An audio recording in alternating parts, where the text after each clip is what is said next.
human remains found in minister's residence, whaling ship grounded, prisoner strike, and more on this episode of the Reykjavik News Desk.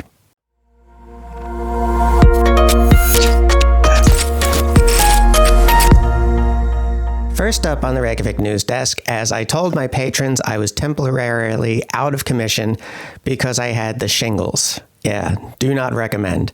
If you've ever had them, you'll know that they're very painful and can make it hard to move. So thank you for your patience as I took a temporary leave of absence, and thank you all for the well wishes in the messages on Patreon. I really appreciate it. But now, the news. So if you've ever visited Reykjavik, you've likely seen this place. This is the minister's residence at Tjörnagata. This is a place where the government ministers get together about twice a week to go over policy, and it's also a place where foreign dignitaries are put up when they visit Iceland. Well, some renovations have been ongoing on the minister's residence, and workers found a grisly discovery under the floorboards there, a human skull. Now, before you rush to start a true crime podcast, there's no reason to believe that foul play was involved here. So that does leave the question, though, what was a skull doing in the minister's residence? How did it end up under the floorboards, and who did it belong to? Well, so far, no one knows. It's been under there for such a long time that it's very possible that all the people who could possibly answer that question might very well be long gone. However, there have been some forensic tests that are being made on the skull, through which we have learned two things so far. First of all, the skull likely belonged to a woman who was short of stature, and number two, somebody probably used this skull as an ashtray. Now, this raises more questions than anything, like, sure, who did the skull belong to and how did it get there? But also, who gets a skull and thinks this would make a great ashtray? That's like some James Bond villain type of stuff. Anyway, this story really fascinates me, so rest assured I will be providing updates. In less fun news, I unfortunately have to report that bigotry also exists in Iceland. It all started from this book here, whose Icelandic title translates as Gender, Sex, and All the Rest, and it was issued by the Ministry of Education as educational material to be given to primary schools across Iceland. Now, this is actually an Icelandic translation of an English language book by Corey Silverberg called, Sex, Bodies, Gender, Puberty, and Other Things, and I've linked to that book in the description below so you can check it out for yourself. Anyway, the ministry was looking for teaching material that would cover not just sex ed, like basic sex ed, but also go into stuff such as consent and boundaries and what constitutes sexual harassment. It's a big book, and parts of it are intended for younger kids, while other parts are intended for older kids. So the aim here is not just basic sex ed, but also to teach kids how to treat their peers with respect and what constitutes crossing the line, whether done by somebody their own age or an adult. Now, this book has received international praise from child health experts, all of which you can read in the link I've provided in the description below. And the ministry thought it was probably wise that kids are taught these things through such approved educational materials rather from the internet, which makes a lot of sense, right? Well, a very small minority, and I do mean a very small minority, like 15 people, this very small minority began pushing a misinformation campaign wherein they called the book pornographic and said that the National Queer Organization was behind this, and that's the National Queer Organization that wanted to push sex education in primary schools. These accusations ratcheted up, and they reached a level of accusing the National Queer Organization of some of the worst crimes against children, to where the National Queer Organization themselves had to release a statement saying, hey, this book did not come from us. In fact, we have never been involved in sex education in Icelandic schools. In fact, as the Ministry of Education confirmed, it hasn't been parents who have been complaining about this book. And things got so bad that the Prime Minister herself took to social media to release a statement telling people to calm down and just respect one another. And the Icelandic people at large have pushed back against this bigotry as well. If you have Icelandic friends on social media, you've probably seen this image, either used as a profile picture or just shared in a social media post. Well, that's what this is about. It's about Icelanders showing solidarity to push back against bigotry and to promote love and tolerance for one another. All of this is a great example of Brandolini's Law, the safer work version of which is, quote, The amount of energy needed to refute misinformation is an order of magnitude bigger than that needed to produce it. Bigots are very much aware of the fact that you can just go on the internet and say pretty much anything, and if it taps into the worst fears of people, it'll spread like wildfire.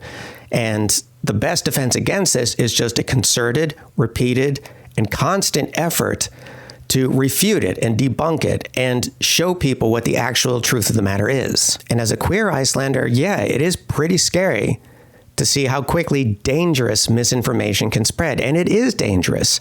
People get assaulted and even killed over stuff like this. However, it's also very encouraging to see how quickly the backlash against the backlash happened, how diligent people were in debunking this misinformation, and how quickly the truth spread. It certainly gives me hope for the future anyway.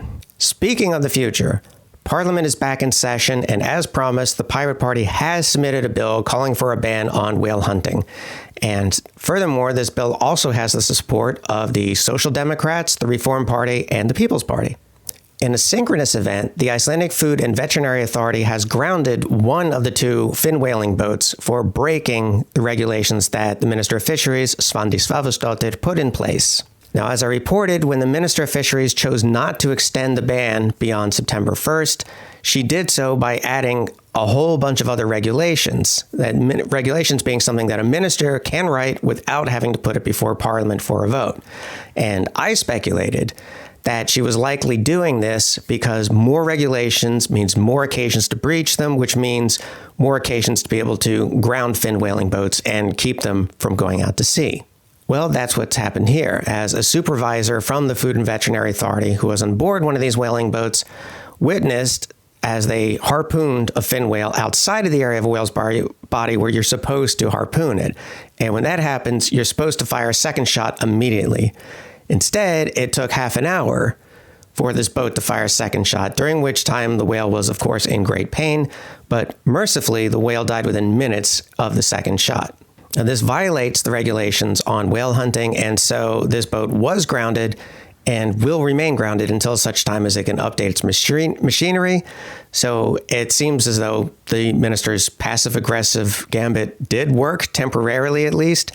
But if you know Christian Lofsson, who's the man behind Hvalárvirkjun, which is the only company which hunts fin whales in Iceland, that's not going to stop him. He's not going to someday throw up his hands and say, oh, there's just so many regulations, I give up. No, he's going to keep going out to sea again and again and again, which is why this bill being submitted to Parliament is probably the only thing that will stop him if it's passed.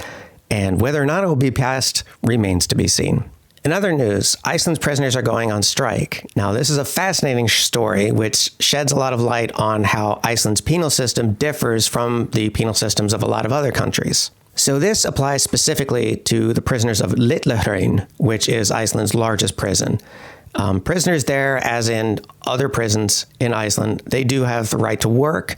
However, the hourly wage they get is 415 kronur, and the daily pocket money that they're given is 630 kronur. And if you've ever visited Iceland, you'll know that that's not a lot of money. Now, Iceland does not have a minimum wage. Rather, separate trades negotiate with management for what is the lowest possible wage that they can pay their workers. And be that as it may, 415 kronor an hour is well below what even some of the lowest paying jobs actually pay. And inflation is a thing that affects everybody, including prisoners in Iceland, and so they've gone on strike at Litlahraun. The director of prisons has responded to this news by saying he doesn't believe that the prisoner strike constitutes a security threat. He said he understands that inflation has hit everybody hard, and he really hopes that this matter can be resolved peacefully. Now, this is not to say that there aren't things that need fixing in the Icelandic prison system. There are, of course, but this response from the director of prisons is a far sight better than how some wardens have responded to prison strikes in other countries. And finally, on the Reykjavik news desk, the Northern Lights.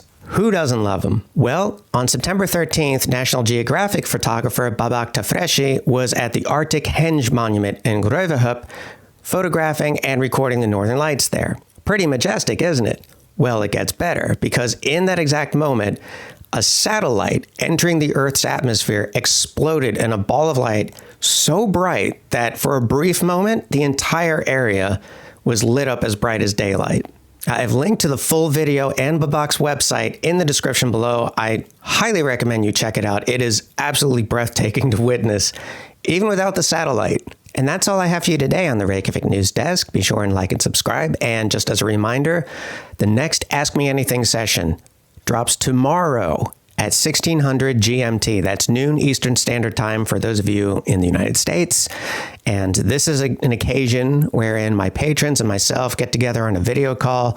Questions are asked, things are said, laughs are had. We all have a great time, and you can still sign up. So I would love to see you there. Also, my video on my time in Icelandic politics will again be, let me check real quick, will be dropping on September 25th. Now, this video was decided by a viewer poll, which is also on my Patreon, wherein patrons can vote and pick which single topic they want to see me really drill down into in a single topic video. This was the topic that won, and so you'll get to hear all about what it was like for me in Icelandic politics. I'm pretty much looking forward to doing this video. It's going to be a lot of fun. And both the AMA and the viewer poll and much more are things that you can get through my Patreon, which is linked in the description below. Which reminds me, I want to thank Corinne Vasquez, Marianne Ward, Christopher Hunter, Marianne Moores, Kimberly McDaniel, Iceman98, Octavia Hrund Jonsdottir, and Alan Valgame for being patrons on the $20 level, Ian Kingsley and Laura Johnson for being patrons on the $15 level, and Biathlon Alaska, Melissa Pfeffer, Christine Trowbridge, Halfstain Himinliomi Reginason, Stephen Ellis, and Vivi Carvalho Schaffner for being patrons on the $10 level.